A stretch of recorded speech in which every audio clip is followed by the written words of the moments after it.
epidemia é um aumento do número de casos de uma determinada doença, né, em uma determinada população, e depois o retorno, né, a diminuição desse número de casos até a situação anterior, né, formando uma alça, né, então, de frequência da doença, né. Vou dar um exemplo, né, você tem a epidemia de dengue, chega ali em janeiro, mais ou menos, você começa a ter um aumento do número de casos, persiste em fevereiro, março, abril, e em maio ele começa a diminuir. Existe uma particularidade da epidemia, que são os surtos epidêmicos, né?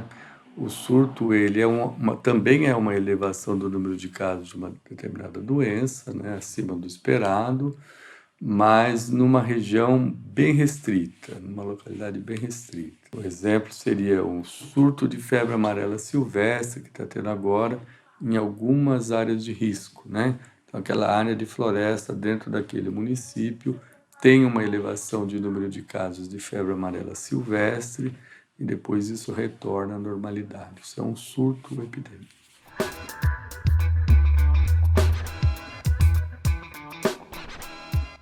A endemia já é uma transmissão de uma determinada doença ou a ocorrência de uma determinada doença de uma maneira constante. Vamos dar um exemplo. A doença de Chagas, ela era uma doença endêmica aqui na região de Ribeirão Preto. Por quê? Porque todo ano ocorria aquele determinado número de casos e isso era uma constante. A tuberculose, por exemplo, é uma doença endêmica. Por quê? Porque você tem costumeiramente transmissão de tuberculose num determinado nível. Quer dizer, não há uma elevação e uma volta, há uma constante numa determinada região.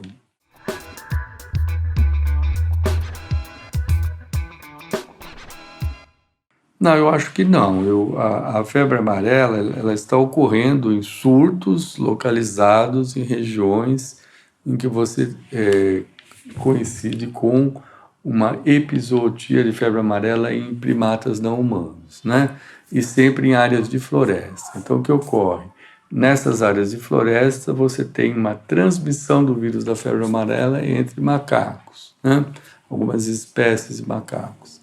E aí, o ser humano entrando nessas florestas, entrando em contato com esse ambiente, acaba contraindo a febre amarela, não dos macacos, mas dos mosquitos que ocorrem na floresta, do gênero Hemagogos e Sabetes especialmente. Eu não acredito que isso se espalhe, porque nós temos a vacinação, que é bastante eficaz, né? A vacina contra a febre amarela é uma das vacinas mais eficazes que existe, e ela, com certeza, nós vamos conseguir controlar isso.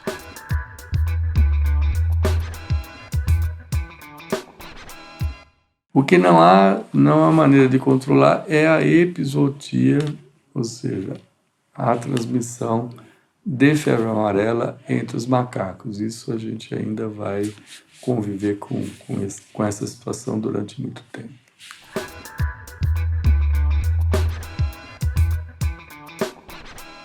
Uma pandemia já seria o mesmo conceito de epidemia, mas aplicado para uma população bem maior, envolvendo várias regiões, vários países, às vezes até vários continentes, né? É como se a doença se espalhasse por uma grande região, pelo mundo todo. Um exemplo bem característico é a pandemia de gripe, né? E começa uma transmissão de uma nova cepa, por exemplo, do vírus da gripe, que se espalha, vai se espalhando pelos países, pelos continentes, etc., e acaba tendo um grande número de casos em várias localidades, né, numa sequência. Isso é uma pandemia, né?